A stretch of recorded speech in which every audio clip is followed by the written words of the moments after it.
صلی اللہ علیہ یا رسول اللہ وسلم علیہ یا حبیب حسین کی ولادت، امام حسین کی ولادت ہوئی۔ اس ولادت سے پہلے نبی کریم کی پیاری چچی حضرت ام الفضل رضی اللہ تعالیٰ عنہا، جو حضرت عباس ابن عبد المطلب نبی کے چچا کی بیوی ہیں، خاندان کی بڑی بوڑھی بھی ہیں، بزرگ ہیں خاندان کی، نبی کی چچی ہیں۔ وہ ایک دن بارگاہ نبوت میں حاضر ہوئی، عرض کرتی ہیں یا رسول اللہ صلی اللہ علیہ وسلم، رات میں نے بڑا سخت خواب دیکھا ہے، جب سے میں بہت بے چین ہوں۔ آقا علیہ السلام نے ارشاد فرمایا بیان کرو۔ گھبرا کے کہنے لگی کہ میں زبان میں یارہ نہیں پاتی کہ زبان سے بیان کروں، بہت خطرناک خواب ہے۔ آقا علیہ السلام نے فرمایا بیان تو کرو۔ حضرت ام الفضل نے یہ عرض کی یا رسول اللہ صلی اللہ علیہ وسلم، میں نے کل رات یہ خواب دیکھا، آپ کے بدن سے گوشت کا ایک ٹکڑا کاٹ کر میری گود میں رکھا گیا۔ آپ کے بدن اطہر سے گوشت کا ٹکڑا کاٹا گیا، میری گود میں رکھا گیا۔ ہم اور آپ بھی جب پہلی بار سنے تو یہی سمجھ میں آئے گا کہ پتہ نہیں اس کا کیا مطلب ہے، لیکن جس کا مطلب کسی کو پتہ نہیں ہوتا اس کا مطلب رسول پاک کو پتہ ہوتا ہے۔ غیب جاننے والے آقا مسکرانے لگے، ارشاد فرمایا چچی جان، ارے یہ تو بڑا مبارک خواب ہے، یہ بڑا پیارا خواب ہے کہ میرے بدن کا گوشت کا ٹکڑا کاٹ کے تمہاری گود میں دیا جا رہا۔ اس کی تعبیر یہ ہے کہ میری بیٹی فاطمہ کو اللہ ایک بیٹا دینے والا ہے، وہ بیٹا سب سے پہلے تمہاری گود میں دیا جائے گا۔ اس خواب کی یہی تعبیر ہے، وہ بیٹا میرا حصہ ہے یا میرے بدن کا ٹکڑا ہے۔ تو لختے جگرے رسول پاک بن کر ماہ شعبان 4 ہجری میں حضرت امام حسین اس خاکدان گیتی پہ تشریف لائے۔ کہاں ہیں وہ لوگ جو کہتے ہیں کہ نبی کو غیب کی خبر نہیں؟ حاملہ کے پیٹ میں کیا ہے یہ صرف اللہ کو پتا، قرآن میں ہے، لیکن اللہ اگر اپنے کرم سے کسی کو یہ علم دے دے تو عام لوگوں کو اعتراض کا کیا حق ہے؟ خدا کی قدرت ہے، خدا کی ملکیت ہے، خدا جسے چاہے جو علم عطا فرمائے۔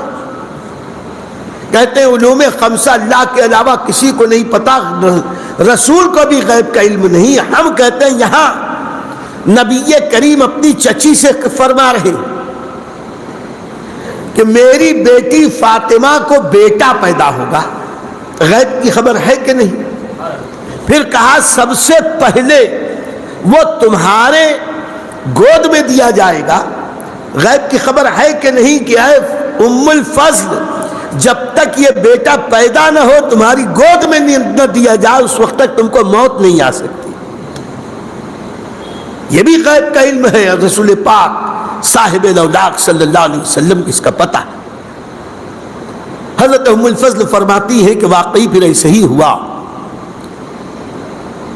کہ جب حضرت امام حسین کی ولادت ہوئی تو سب سے پہلے میری گود میں دیا گیا، میں اسے کپڑے میں لپیٹ ہی رہی تھی کہ نبی پاک صلی اللہ علیہ وسلم تشریف لے آئے۔ آقا کریم نے آتے ہی اپنے اس نور نظر لخت جگر امام حسین کو ملاحظہ فرمایا۔ نیا یہ نگاہ نبوت ہے، نبی جس پر نظر کرم ڈال دے ایمان والا ہے تو اسے درجہ صحابیت پہ پہنچا دیں، ایسے درجے پہ پہنچا دیں کہ قیامت آ جائے کوئی ولایت کی کتنی بھی اونچی منزل پہ پہنچ جائے، ادنا سے ادنا صحابی کے قدموں کی دھول کے برابر نہیں ہو سکتا۔ یہ اعجاز صحابہ کو کیوں ملا؟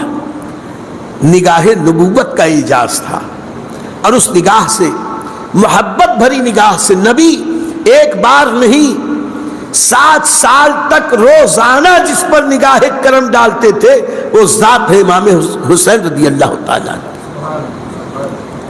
اور حسنین کریمین کو آقا علیہ الصلوۃ والسلام نے بعد میں اپنے حجرے سے بالکل لگ کر کرم فرما کے طلب کر لیا تھا۔ یہ حجرہ عائشہ بیچ میں ایک دیوار، یہ دوسری طرف حجرہ فاطمہ۔ آج بھی نبی پاک کے روضہ اقدس میں جانے کے لیے جو ایک دروازہ اب بھی کھلتا ہے، باقی سب بند کر دیا گیا، وہ حقیقت میں حجرہ فاطمہ زہرا ہے۔ اسی سے لوگ آج زائرین اندر جاتے ہیں، جن کے مقدر میں وہاں تک جانا لکھا، عام لوگوں کی بات نہیں کرتا۔ بالکل بازو میں، اور سرکار صلی اللہ علیہ وسلم ان دونوں شہزادوں سے اتنا پیار فرماتے کہ دن ہو کہ رات سرکار حجرہ پاک میں ہیں، اگر ان پیارے نواسوں کی رونے کی آواز آتی، نبی کریم صلی اللہ علیہ وسلم فوراً کاشانہ اقدس سے باہر نکلتے، حجرہ فاطمہ کے دروازے پہ پہنچتے اور کہتے، بیٹی فاطمہ ان بچوں کو نہ رلاؤ، انہیں تسلی دو، ان کی بے قراری سے خاطر اقدس پہ ملال آتا ہے، بچے روتے ہیں تو میں بے چین ہو جاتا ہوں۔ جن بچوں کی بے قراری پر نبی کریم رؤوف الرحیم بے قرار ہو جائیں، ان بچوں کی خوش نصیبی کو کون پہنچ سکتا؟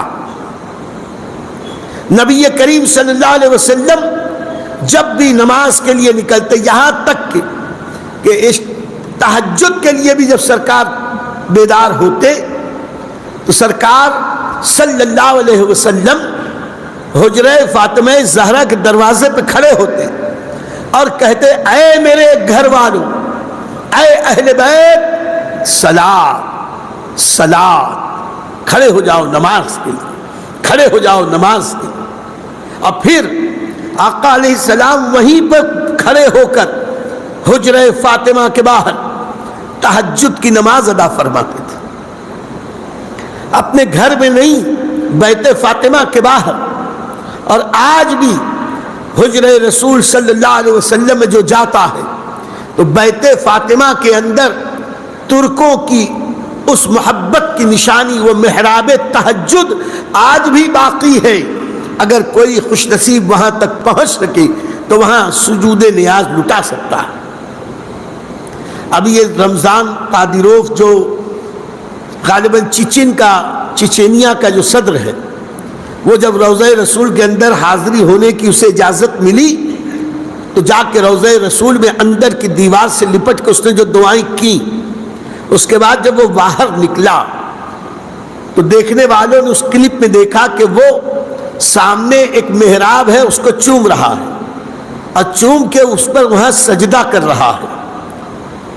معاذ اللہ کچھ لوگوں نے یہ سمجھا کہ روضہ رسول کو سجدہ کر رہا ہے، روضہ رسول وہاں نہیں ہے، یہ باہر کی طرف محراب تہجد ہے، اور اس محراب تہجد میں سجدہ شکر ادا کر کے اس شخص نے اپنی عقیدت کا اظہار کیا تھا۔ محراب تہجد آج بھی باقی ہے، اور ترکوں نے باہر کی طرف محراب تہجد کی ایک نقل اور بنا دی تھی تاکہ اندر سب نہ جا سکیں، تو باہر اسی کے سیدھ میں نوافل پڑھ کر لوگ برکتیں اور نعمتیں پا لیں۔ آج سعودی حکومت نے اگرچہ اس چبوترے کو تو رکھا ہے جسے چبوترے محراب تہجد کہتے ہیں، لیکن اس محراب کے آگے قرآن کی الماریاں اتنی اوپر تک رکھ دی ہیں کہ محراب چھپ گئی ہے، لوگوں کو پتہ نہیں چلتا۔ ایسی صورت میں آقا علیہ الصلوۃ والسلام دروازے پہ کھڑے ہو کے کہتے، اے اہل بیت، اے میرے گھر والوں، صلاۃ صلاۃ۔ راتوں میں اٹھ اٹھ کر سرکار تشریف لاتے، آواز سنائی دیتی شہزادوں کی تو پکار کے کہتے، فاطمہ بچوں کو سنبھالو، ان کے رونے سے مجھے تکلیف پہنچتی۔ وہ امام حسن اور امام حسین جن سے نانا اتنی محبت کرتے تھے، کہ کئی بار صحابہ کرام نے، کئی صحابہ نے روایت کی، مسجد نبوی ہے، منبر رسول ہے، سرکار خطبہ ارشاد فرما رہے ہیں، تقریر ہو رہی ہے، سرکار کا خطبہ ہو رہا ہے، اور دیکھنے والوں نے دیکھا کہ امام حسن اپنے دروازے سے نکل کر مسجد میں آئے۔ میں ابھی عرض کر چکا کہ مسجد نبوی سے لگ کر حجر رسول، اور حجر رسول کے بازو میں بیت فاطمہ، یعنی اس کا دروازہ بھی مسجد میں کھلتا تھا، تو مسجد ہی میں، مسجد نبوی میں حضرت فاطمہ زہرا کے حجرے کا دروازہ بھی کھلتا تھا، ایک دروازہ اس طرف، ایک دروازہ اس طرف۔ صحابہ فرماتے ہیں ہم نے دیکھا کہ حضرت سرکار ابد قرار علیہ السلام خطبہ ارشاد فرما رہے ہیں، اور امام حسن مجتبی ابھی 3-4 سال کے بچے، وہ اپنے نانا کو دیکھا دروازے سے اندر آئے اور مسجد میں چلنے لگے۔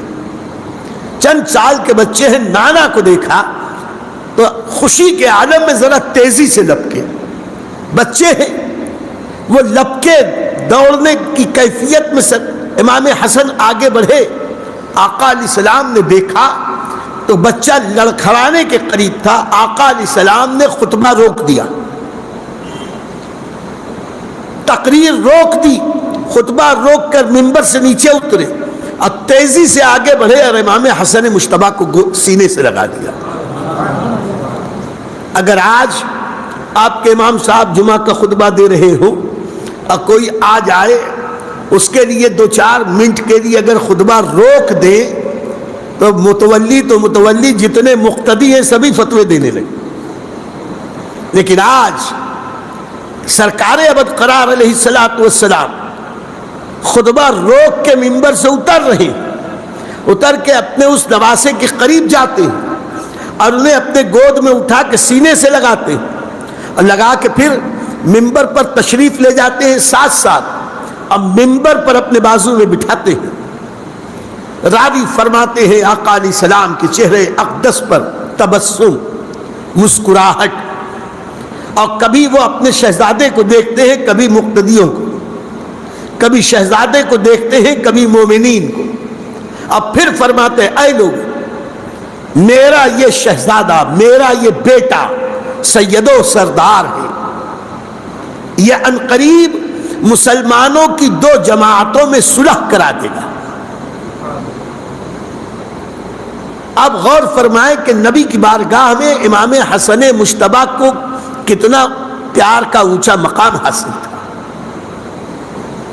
اسی پر بس نہیں، ایک راوی فرماتے ایک دن میں نے دیکھا کہ سرکار صلی اللہ علیہ وسلم مسجد نبوی میں، اور اسی دروازے سے دونوں شہزادے امام حسن اور امام حسین دونوں آئے۔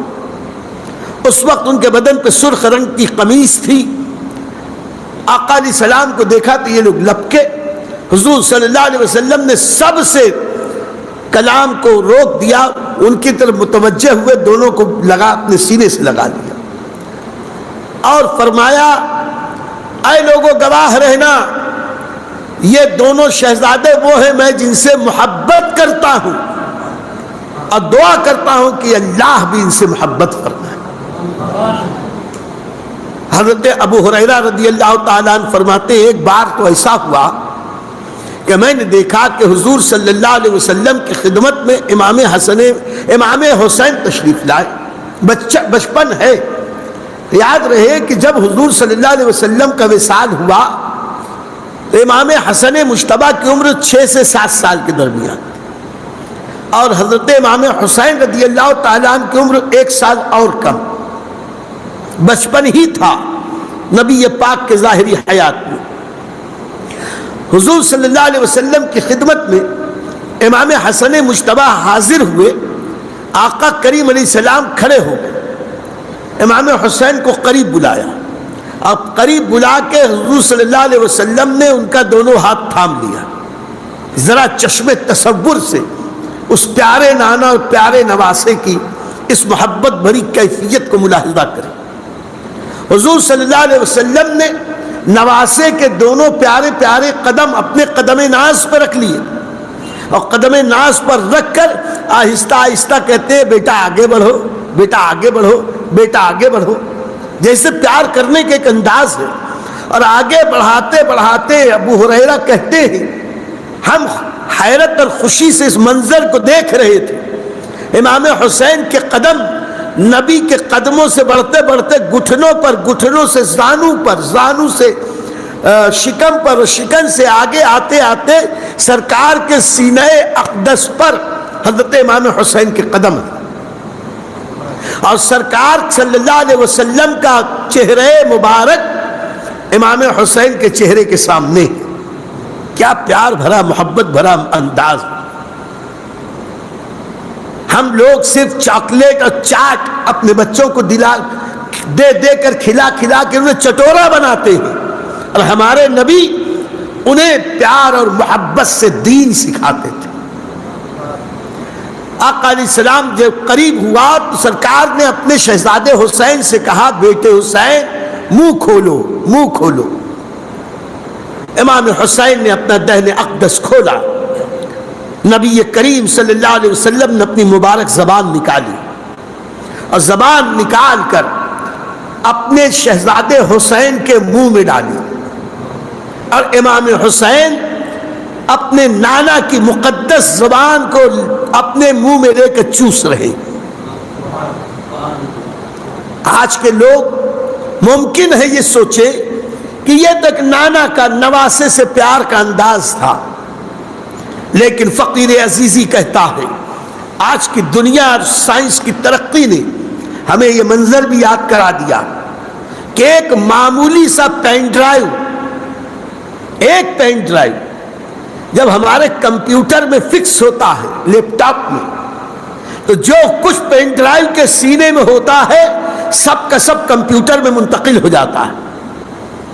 جب آج کی سائنس اتنے سے پین ڈرائیو کی نوک کے ذریعے بے شمار علوم کے خزانے وہاں سے یہاں منتقل کر سکتی ہے، تو میرے آقا نے اپنی زبان سے حسنین کریمین کو اپنی زبان چسا کر جو دیا تھا، میں کہتا ہوں کون سی نعمت تھی جو ایک امتی کو مل سکتی تھی اور حسنین کریمین کو نہ ملی. آقا نے سب کچھ حضرات حسنین کریمین کو عطا فرما دیا.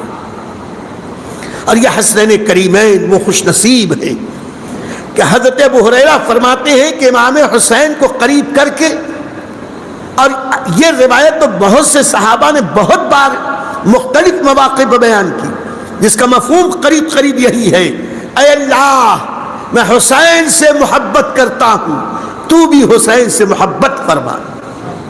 اے اللہ، اب غور اسی پہ بس نہیں، غور کریں اس کے آگے.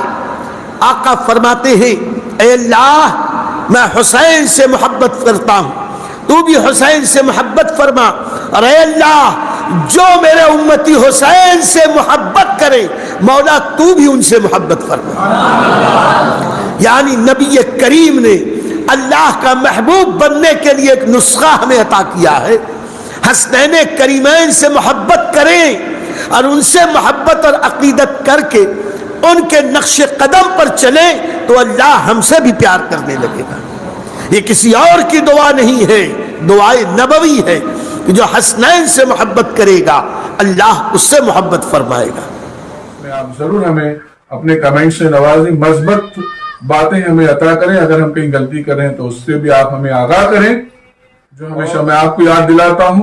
اب بھی آپ توجہ فرمائیں، نوازش ہوگی آپ معمار ملت چینل کو سبسکرائب کریں اور لائک کریں. لائک کرنے سے ناظرین یہ ہوتا ہے کہ یوٹیوب چینل اس کلپ کو، اس ویڈیو کو دوسرے ویورز تک فارورڈ کرتا ہے. تو لائک کریں گے تو ایک اچھی بات ہم دوسرے تک پہنچانے کا نیک کام کریں گے، اور معمار ملت چینل کو بھی گروتھ گزارش ہے سبسکرائب ضرور کریں اور لائک بھی ضرور کریں، اور ہو سکے تو شیئر بھی کریں. السلام علیکم ورحمۃ اللہ وبرکاتہ.